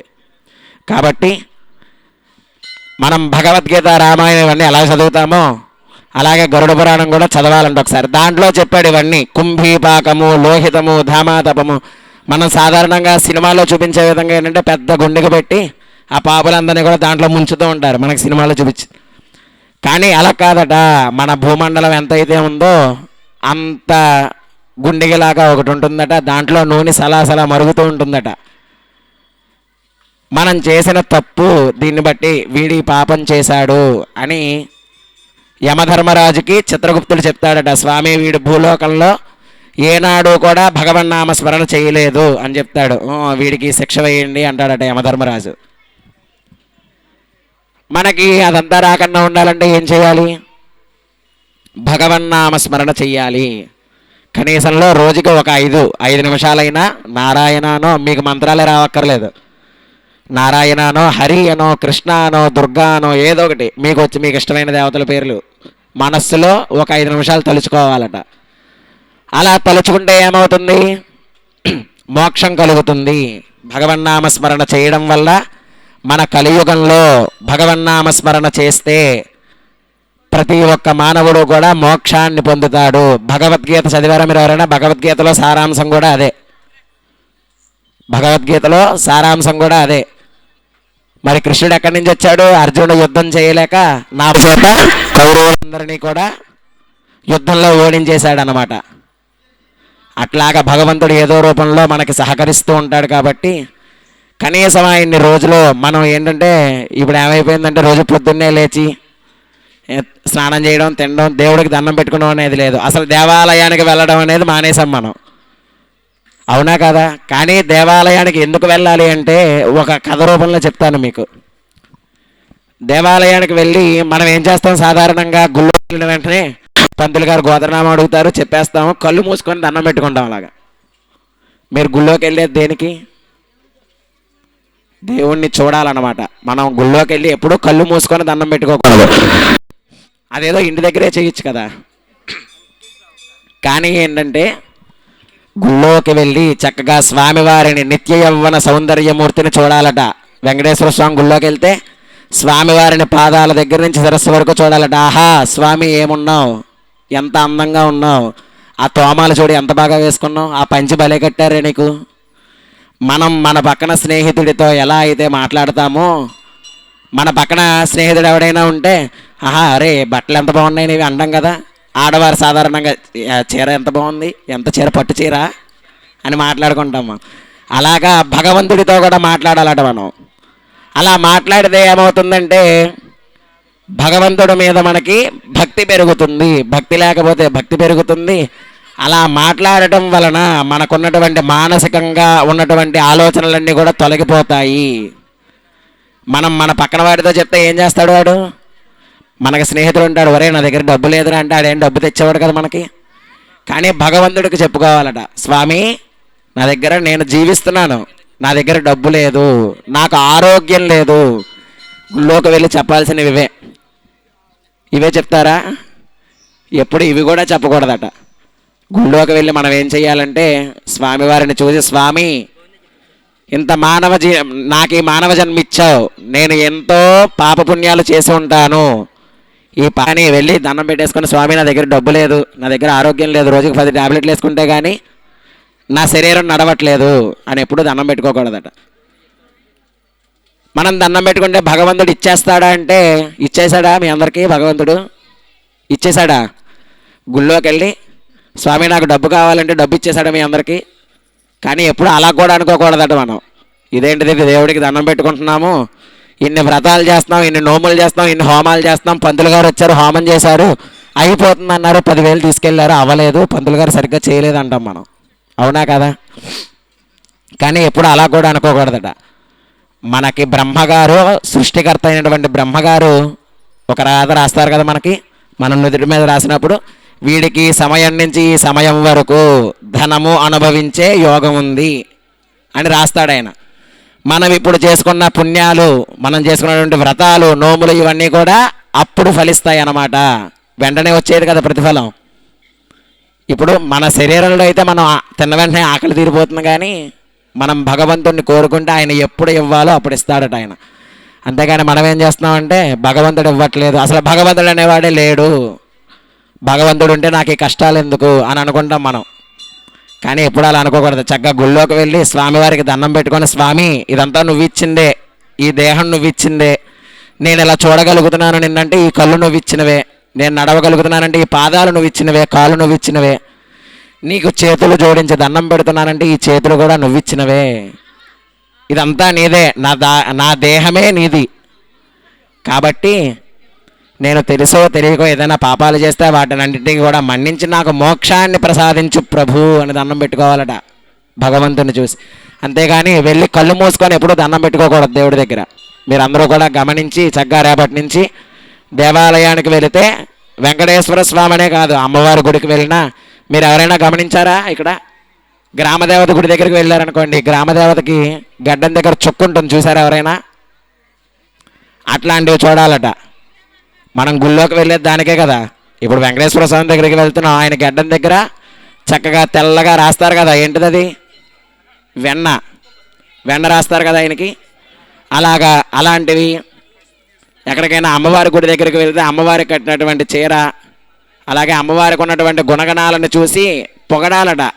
ఇప్పుడు మన మానవాళిలో ఎలా అయితే మాట్లాడుకుంటామో, ఎంత మంచి హారం వేసుకున్నాం, ఎంత మంచి తాడు, అబ్బో బంగారపు తాడు చాలా బాగుంది, బంగారపు గొలుసు బాగుంది అని ఎలా చెప్పుకుంటామో, అలాగ భగవంతుడితో కూడా సన్నిహితంగా మాట్లాడాలి. అలా మాట్లాడితేనే మనకి మోక్షం లభిస్తుంది. కాబట్టి మీరు అందరూ గమనించి చక్కగా రేపటి నుంచి గుడి దగ్గరికి వెళ్ళినప్పుడు ఏ గుడికి వెళ్ళినా కళ్ళు విప్పి చక్కగా స్వామివారికి నమస్కారం చేసుకొని స్వామిని చూసి మనసులో కీర్తించాలట, భజించాలి స్వామిని. మనకు మంత్రాలే రావక్కర్లేదు, స్వామిని చూసి నారాయణ అని 10 సార్లు అంటే చాలట. ఆ నారాయణ సంకీర్తనలో ఎంతటి మహత్యం ఉందో ఒక కథ చెప్తాను వినండి. ఒక మానవుడు ఉండేవాడట, ఒక వ్యక్తి. ఆ వ్యక్తిని అనుభవించాడు. ఆ దరిద్రాన్ని అనుభవించి అతను ఏదో తప్పు చేశాడట. పోలీసులు వచ్చి కారాగారానికి తీసుకువెళ్ళారు అతన్ని. ఆ వ్యక్తిని కారాగారంలో బంధించారట. సరే 10 సంవత్సరాల కారాగారంలో ఉన్నాడు. ఆ కారాగారం నుంచి విముక్తుడయ్యాడు. ఆ 10 సంవత్సరాలు అయిపోయింది శిక్ష, బయటకు వచ్చేసాడట. బయటకు వచ్చేసాక అనుకుంటున్నాడట మనసులో, ఏంటి నేను పుట్టిన దగ్గర నుంచి దరిద్రాన్ని అనుభవించాను, ఈ రోజు మంచిగా ఉందే అనేది లేదు, నాకు తినడానికి తిండి లేదు, కట్టుకోవడానికి గుడ్డ లేదు, ఇంత దరిద్రాన్ని అనుభవిస్తున్నానే, ఇదిగో కారాగారంలో కూడా ఉండొచ్చాను, ఇంకా నేను బతికి ఏమిటి ఉపయోగము అని అనుకున్నాడట ఆ మానవుడు. అనుకొని సరే నేను బతికి అనవసరం, ఇంకా నేను సముద్ర తీరానికి వెళ్ళి సముద్రంలో దూకేసి నా దేహాన్ని చాలిస్తాను అని అనుకొని సముద్ర తీరానికి వెళుతుంటే అప్పటి వరకు కూడా అతను కనీసం అంత దరిద్రాన్ని అనుభవించడానికి కారణం ఏమిటంటే ఏ రోజు నారాయణ అని కానీ హరి కానీ ఏ రోజు దేవుణ్ణి తలుచుకోలేదట తను. ఆ కారాగారంలో ఉన్న నాళ్ళు కూడా దేవుణ్ణి తలుచుకోలేదు. ఆ మద్యపానీయాలు దుర్వ్యసనాలకు లోనై అతను కనీసం భగవంతుడిని తలుచుకోకుండా ఆ కారాగారంలో అలాగే కుమిలిపోయేవాడట. సరే మరి తలుచుకోకపోతే ఏమవుతుంది? అతను సముద్ర తీరానికి వెళ్ళిపోతున్నాడు. ఇంకా నేను బతికి అనవసరం అనుకున్నాడు. సముద్ర తీరానికి వెళ్తున్నాడట. సముద్ర తీరానికి వెళ్ళే మార్గంలో ఒక దేవాలయం కనిపించిందట అతనికి. అప్పటిదాకా భగవన్నామస్మరణ చేయని అతను ఆ దేవాలయంలో భగవన్నామ సంకీర్తన భజన కార్యక్రమం జరుగుతుందట. చూశాడట. చూసి సరే ఎలాగో కాసేపట్లో మరణిస్తాను, ఈ 5 నిమిషాల్లో అయినా భగవన్నామ సంకీర్తన చేసి మరణిస్తే ఏమైనా నేను చేసినటువంటి పాపాల్లో ఏదైనా తగ్గుతుందేమో, భగవంతుడు నా మీద కనికరిస్తాడేమో అనుకున్నాడట. సరే గుడి దగ్గరికి వెళ్ళి భగవన్నామ సంకీర్తన చేశాడట వాళ్ళందరితోటి. ఆ భగవన్నామ సంకీర్తన చేసి సముద్ర తీరానికి వెళ్ళాడు, మరణించేశాడు. అది పక్కన పెట్టేస్తే ఒకనాడు నారద మహాముని ఆ ఘట్టం అయిపోయిన తర్వాత నారద మహాముని సముద్ర తీరంలో నడుచుకుంటూ వెళ్తున్నాడట. మరి ఇతను సముద్రంలో మరణించాడు కదా. ఆయన సముద్ర తీరంలో నడుచుకుంటూ వెళ్తుంటే ఆయన కాలికి ఒక కపాలం తగిలిందట. కపాలం అంటే తెలుసు కదా మీ అందరికీ, పుర్రె, ఒక మనిషి యొక్క పుర్రె. నారద మహాముని యొక్క కాళ్ళకి తగిలితే ఆయన లేచి చూసి ఇదేంటిది, ఇది కాళ్ళకేదో తగిలిందని చూసేటప్పటికి పుర్రె అనమాట అది. సరే చేత్తో తీసుకున్నాడట. నారద మహామునికి అమితమైనటువంటి జ్ఞానం ఉందన్నమాట. ఎవరి తలరాతనైనా నారద మహాముని చదవగలడు. సృష్టికర్త బ్రహ్మగారైతే నారద మహాముని ప్రతి ఒక్కరి తలరాతను కూడా ఆయన చదవగలడట.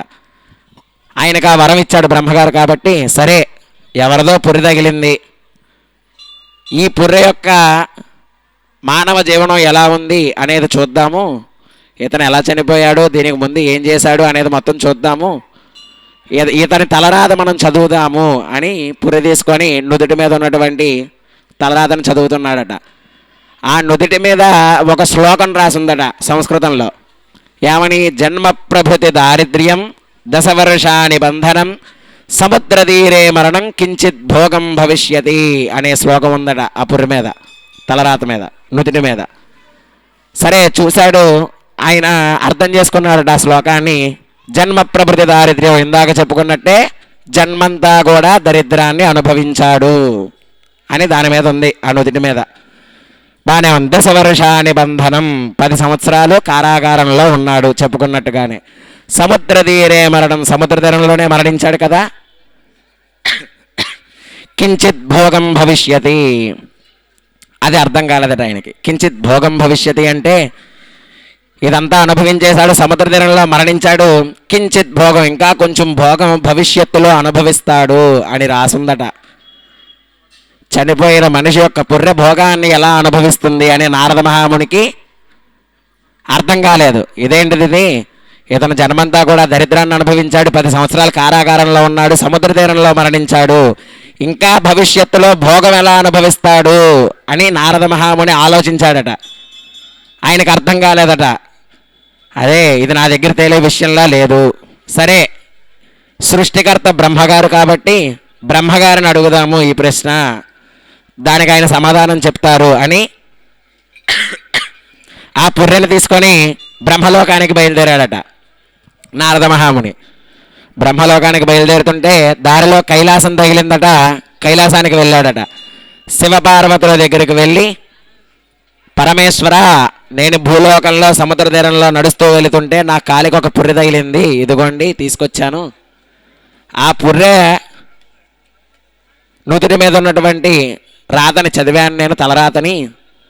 దాని మీద ఇలా ఉంది, జన్మంతా కూడా దరిద్రాన్ని అనుభవిస్తాడని, 10 సంవత్సరాలు జైల్లో ఉన్నాడని, సముద్ర తీరంలో మరణించాడని, ఇంకా కించిత్ భోగం భవిష్యతి, ఇంకా భవిష్యత్తులో కొంచెం భోగం అనుభవిస్తాడని రాసింది పరమేశ్వర.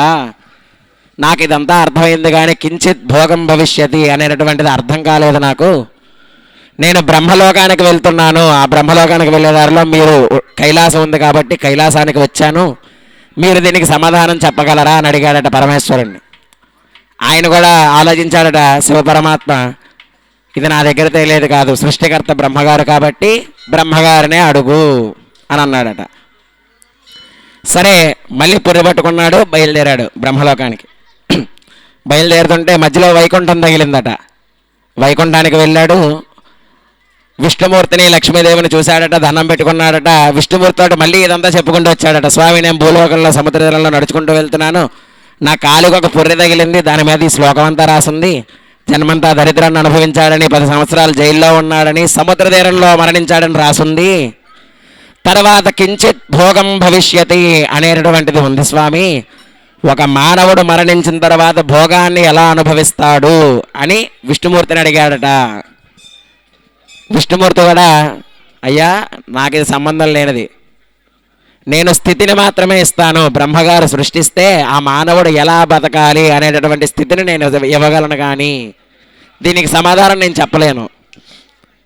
దీనికి సమాధానం సృష్టికర్త అయినటువంటి బ్రహ్మగారే చెప్పగలరు కాబట్టి బ్రహ్మగారినే అడుగు అన్నాడట.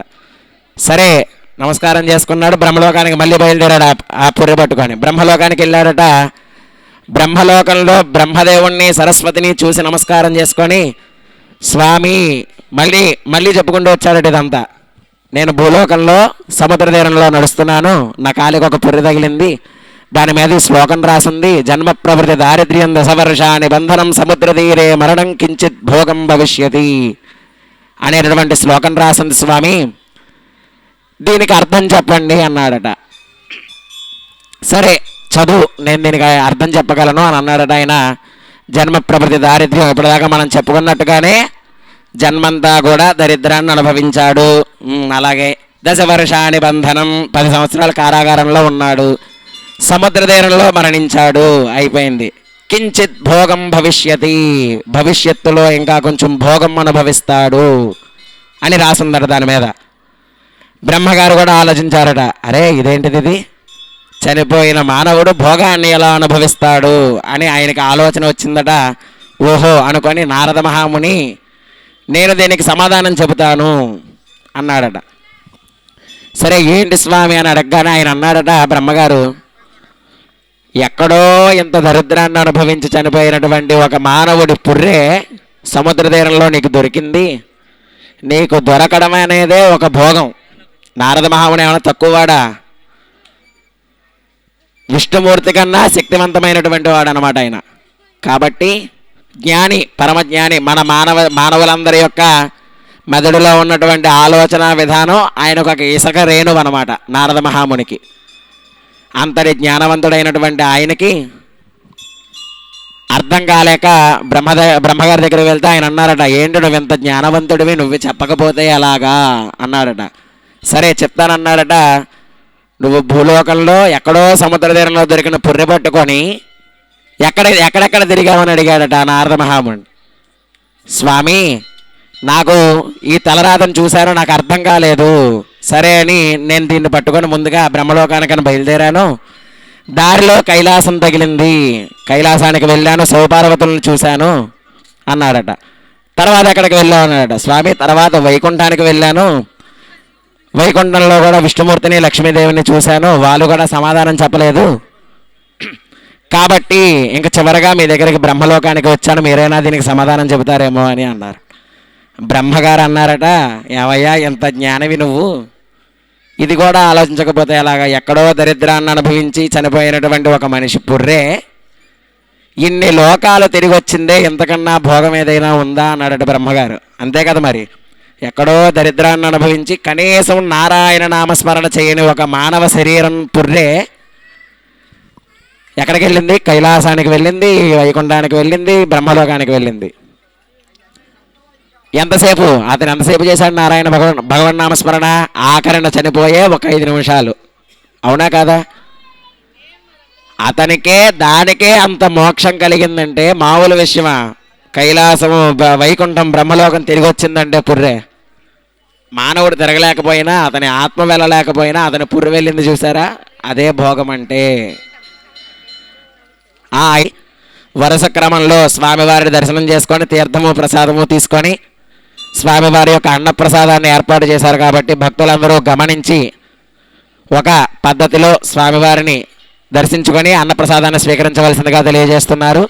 చెప్పాడు ఆయన 5 నిమిషాలు భగవన్నామస్మరణ చేస్తేనే మోక్షం వచ్చిందని చెప్పా కదా. అలాంటిది మనం ఈ భగవన్నామస్మరణలో సిగ్గు అనేది ఉండకూడదు అనమాట. కాబట్టి గట్టిగా చెప్పాలి, గోవిందా రమారమణ గోవిందా.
ఓం మాంగళ్యం తంతునానేన లోకరక్షక హేతునా కంఠే బధ్నామి సుభగే రక్షత్వం భవనత్రయం మాంగళ్యధారణ ముహూర్తస్సు ముహూర్తో అస్తు. యజ్ఞో గోవింద రమారమణ గోవింద లక్ష్మీరమణ గోవింద ధాత్రీరమణ గోవింద. యజ్ఞోపవేతం పరమం పవిత్రం ప్రజాపతేర్యత్సహజం పురస్తాత్ ఆయుష్యవక్ర్యం ప్రతిముంచ శుభ్రం యజ్ఞోపవేతం బలమస్తు తేజః. అమ్మవారికి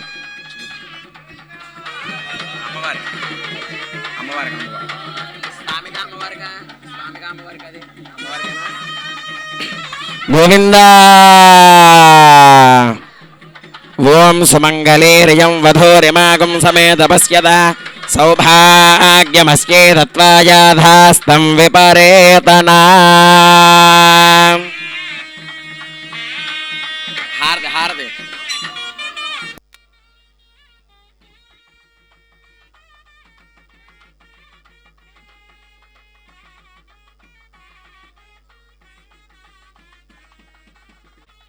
గట్టిమేళం ఓం శ్రియః కాంతాయ కళ్యాణనిధయే నిధయేర్థినాం శ్రీవేంకట నివాసాయ శ్రీనివాసాయ మంగళం ఆనందకర్పూర నీరాజనం దర్శయామి నీరాజనానంతరం శుద్ధ ఆచమనీయం సమర్పయామి గోవింద రమారమణ గోవింద లక్ష్మీరమణ గోవింద ధాత్రీరమణ గోవింద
అవును.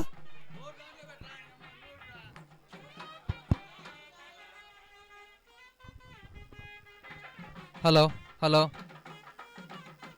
Hello hello hello hello hello వినపడుతుందిగా? హలో హలో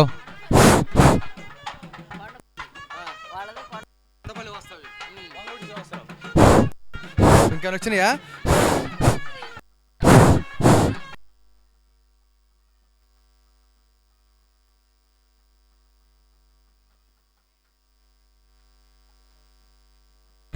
హలో హలో వినపడుతుందా? హలో హలో హలో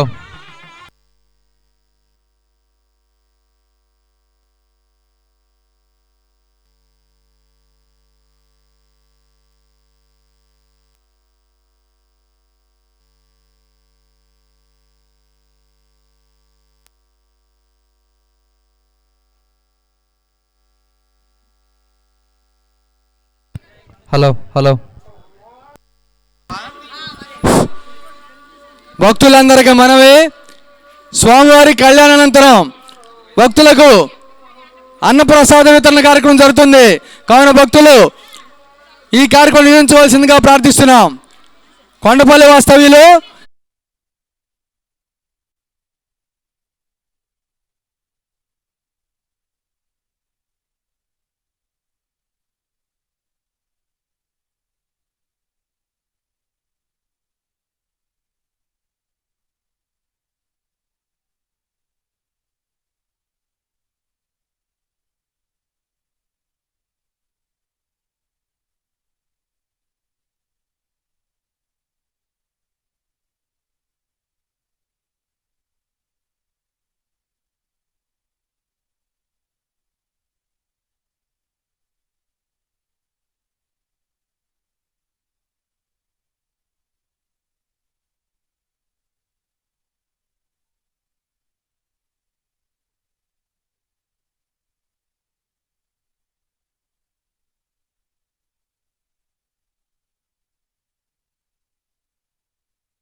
పేరెంటాళ్ళ నడిమి పెండ్లి కూతురు విభు పేరుగొచ్చి సిగ్గుపడే పెండ్లి కూతురు విభు పేరుగొచ్చి సిగ్గుపడే పెండ్లి కూతురు పిడికిట తలంబ్రాల పెండ్లి కూతురు కొంత పెడమరనే నవ్వేనే పెండ్లి కూతురు పిడికిట తలంబ్రాల పెండ్లి కూతురు కొంత పెడమరనే నవ్వేనే పెండ్లి కూతురు బిరుదు పెండము పెట్టే పెండ్లి కూతురు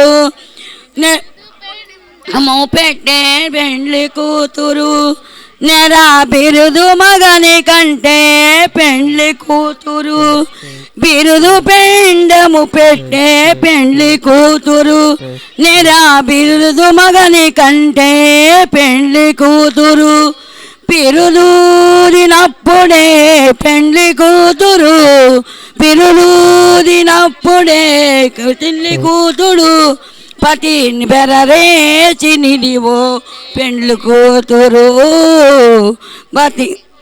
పతి బెరరేచి నిలివో పెండ్లి కూతురు పిడికిట తలంబ్రాల పెండ్లి కూతురు కొంత పెడమరని నవ్వేనే పెండ్లి కూతురు పిడికిట తలంబ్రాల పెండ్లి కూతురు కొంత పెడమరని నవ్వేనే పెండ్లి కూతురు పెట్టినే పెద్ద తురుము పెండ్లి కూతురు నేడు పెట్టెడు చీరలు గట్టే పెండ్లి కూతురు పెట్టినే పెద్ద భక్తులందరూ గమనించాలి.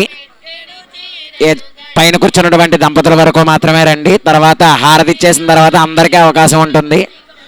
కింద కూర్చున్న వారందరూ కూడా దయచేసి స్టేజ్ మీదకి రావద్దు. పిలుస్తాము, పిలిచినప్పుడు రండి. ప్రాణమైన పెండ్లి కూతురు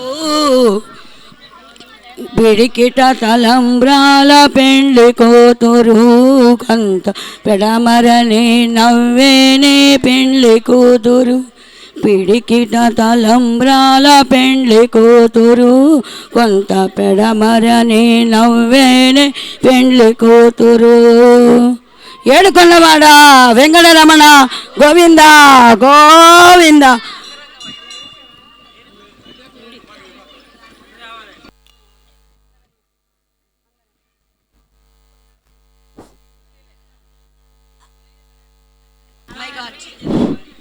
చెప్పనా? ఏడుకొండలవాడ వెంకటరమణ గోవింద గోవింద. అంగరంగ వైభవాల ఆనందరూపుడవో బంగారు శ్రీనివాస బంగారు శ్రీనివాస. అంగరంగ వైభవాల ఆనంద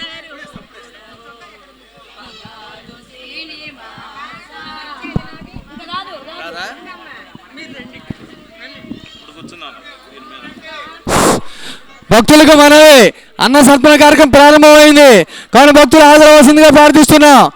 అన్న సమర్పణ కార్యక్రమం ప్రారంభమైంది, భక్తులు అన్న సమర్పణ కార్యక్రమానికి రావాల్సిందిగా ప్రార్థిస్తున్నాం. అందరూ గమనించాలి. సావకొచ్చిన వాళ్ళు గారు స్వామివారికి 1,002 రూపాయలు కానుక చదివించారు. వారి కుటుంబాన్ని స్వామివారి ఎలా కాపాడవలసిందిగా ప్రార్థిస్తున్నాం.